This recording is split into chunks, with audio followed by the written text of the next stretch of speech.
and welcome to the Gig House Kitchen, where today we'll be making this mouth-watering Cheats Plum Tartitan with homemade puff pastry.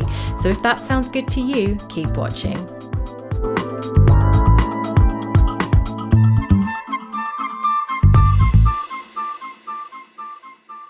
To begin, we'll start with our puff pastry so that can rest in the fridge while we make our filling. You'll need 2 sheets of baking parchment and a stick of butter. I've got 200 grams here. And you're going to beat the absolute dickens out of it with a rolling pin. Now I'm exaggerating the tiniest bit, but the butter must be cold, so you have to give it a good whack. We do this to flatten the butter so that it can be laminated into the pastry dough later on. Once it's suitably flat, we'll put it in the fridge to chill. Next up, we have 250 grams of strong bread flour and a pinch of salt. Then, using a round-bladed knife, we slowly mix in around 150 ml of cold water. Add this in slowly until it forms a shaggy dough. If the dough seems too dry, you can add a touch more water, but be sparing. Next, pour the dough out onto a clean work surface and use your hands to work it into a solid mass. Then return it to the bowl, cover with cling film and refrigerate for up to 30 minutes.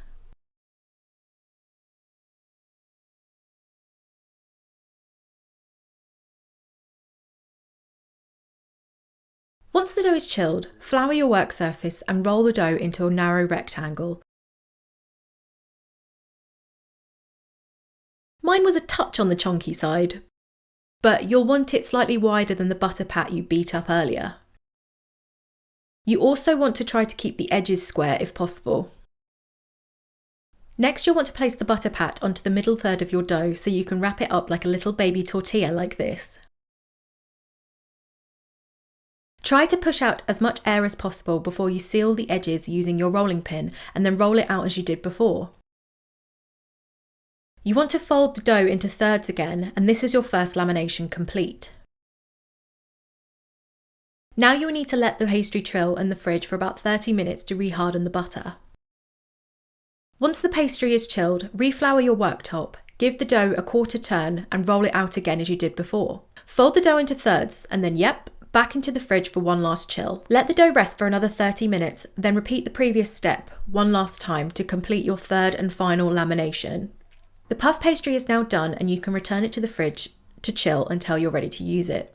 So let's move on to the filling of our tartitan. Now you might be thinking, what the frick is a tartitan? You might have heard of an apple tartitan on one of those fancy cooking shows, and it's essentially a French version of an apple pie. It's usually made by caramelizing apple slices in butter and sugar in a pan, covering them with puff pastry and then finishing it off in an oven. However, we're making a Cheats version, which means we'll be doing the whole thing in the oven. So next, I preheated my oven to 180 degrees C or 356 Fahrenheit. As you will have seen in the previous clip, I had 1 punnet of slightly underripe plums which I cut into halves and removed the stones. I think underripe plums hold their shape better and their sourness makes for a more balanced flavour in my opinion, but it's not strictly necessary. You'll notice I chopped the plums first to see how many were needed to fill the dish before it was filled with molten lava. Sugar. Next up, I sprinkled a layer of soft brown sugar into the bottom of the baking dish and added cubes of butter. I kind of just eyeballed this, but I think I used about 50 grams of each altogether. I then put this in the oven for about 5 to 10 minutes until the sugar and butter started to melt together. It will be very hot, so please be careful. Once this was done, I removed my dish from the oven and onto a wire rack. Then I turned my oven up to 200 degrees C or 392 degrees Fahrenheit. Then I very carefully placed my plum halves into the dish. I then returned the dish to the oven for about 15 to 20 minutes or until the plums have softened but are not mushy. When the plums were done, I took them out of the oven and I took the puff pastry from the fridge and I rolled it out to the size I needed. It's okay to let the plums cool down slightly before you put the puff pastry into the dish. Once you've added the puff, you need to work quickly so that the butter doesn't have time to melt. If you don't work quickly here, the butter will melt and you won't get a good rise on the dough. Quickly but carefully put the puff pastry over the plums and then return the dish to the oven to cook for a further 15 to 20 minutes, or until the puff pastry is golden and has risen.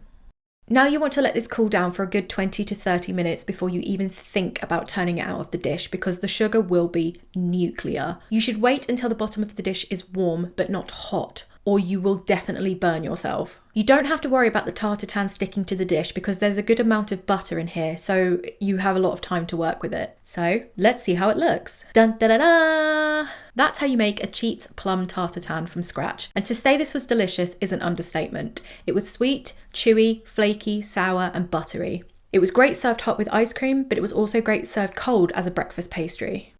Thanks for joining us today. If you like this content, don't forget to like and subscribe. See you next time in the Gig House Kitchen. Bye.